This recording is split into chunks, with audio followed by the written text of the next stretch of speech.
நண்பர்களே, நேற்றைய தினம் பாரதிய ஜனதா கட்சி அதனுடைய அரசு மிக சிறப்பான ஒரு தேர்தல் அறிக்கையை வெளியிட்டிருக்கிறது.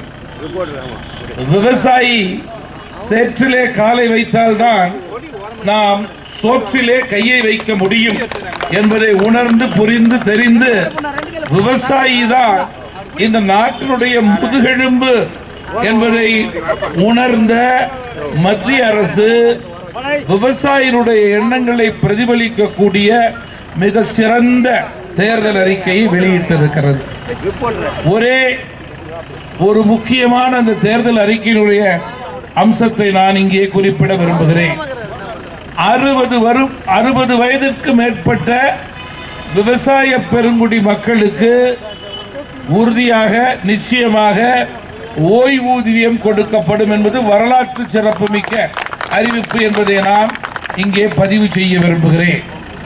அதே போல தொழில்கள் வருவதற்கு, இளைஞர்களுக்கு வேலை வாய்ப்பு கிடைப்பதற்கு, அனைத்து துறையை சேர்ந்த மக்களுக்கு கொடுக்கக்கூடிய திட்டங்கள், ஜிஎஸ்டி வரியை மேலும் குறைப்பதற்கான வழிவகைகள் என்று எல்லா தரப்பிற்கும் ஏற்ற ஒரு தேர்தல் அறிக்கையை நேற்று மத்திய அரசு கொடுத்திருக்கின்றது என்றால் அதன் அடிப்படையிலே இந்தியா உயரும், நம்முடைய தமிழகம் வளரும் என்பதில் மாற்று கருத்து கிடையாது. நண்பர்களே, இங்கே சிறுபான்மையினத்தைச் சேர்ந்த மரியாதைக்குரியவர்களை என்னால் பார்க்க முடிகிறது. சிறுபான்மை மக்களுடைய எண்ணங்களை உறுதியாக பிரதிபலிக்கக்கூடிய கூட்டணி இந்த கூட்டணி என்பதை நான் இங்கே குறிப்பிட விரும்புகிறேன். நேற்றைய பிரதமர் கூட்டத்தில் கூட இதை நான் மிக தெளிவாக எடுத்து கூறினேன். பெரும்பான்மை மக்களும் சிறுபான்மை மக்களும் ஒருவருக்கு ஒருவர் பாலமாக இருக்கக்கூடியதுதான் இந்தியா. மேலும் நண்பர்களே, சிறுபான்மை மக்களுடைய வாழ்க்கை தரம் உயர வேண்டும், அவருடைய பாதுகாப்பை உறுதி செய்து கொள்ள வேண்டும் என்ற உயர்ந்த நிலையிலே இந்த கூட்டணி உறுதியாக தன்னுடைய பணியை செய்யும் என்பதை நாங்கள் மீண்டும் மீண்டும் வலியுறுத்துகிறோம். மக்களே, நடைபெறவிருக்கிற நாடாளுமன்ற தேர்தல் மிக முக்கியமான தருணத்திலே நடைபெறுகிறது. இந்தியாவினுடைய தலையெழுத்தை மாற்றக்கூடிய மிக முக்கியமான தேர்தல். நாம் எல்லாம் இந்தியர்கள் என்று பெருமை கொள்கிறோம். தொடர்ந்து தமிழர்கள் என்ற சிறப்பு நமக்கு இருக்கிறது. நம்முடைய இந்தியா வளமான இந்தியா, வளர்ச்சியான இந்தியா, பலமான இந்தியாவாக மட்டும் இருந்தால் போதாது.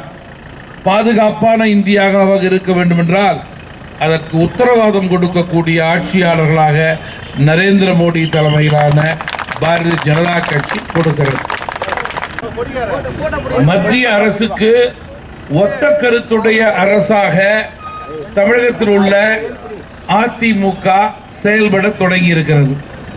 குறிப்பாக இந்த தேர்தல் கூட்டணிக்கு பிறகு முதல்வரும் துணை முதல்வர் அவர்களும் சாமானியனாக சாதாரண மக்களோடு பழகக்கூடியவர்களாக இருக்கின்ற காரணத்தினால் தமிழகத்திற்கு மத்திய மாநில அரசுடைய திட்டங்கள் இனிமேல் 100% வந்து சேரும் என்பதில் மாற்று கருத்து கிடையாது.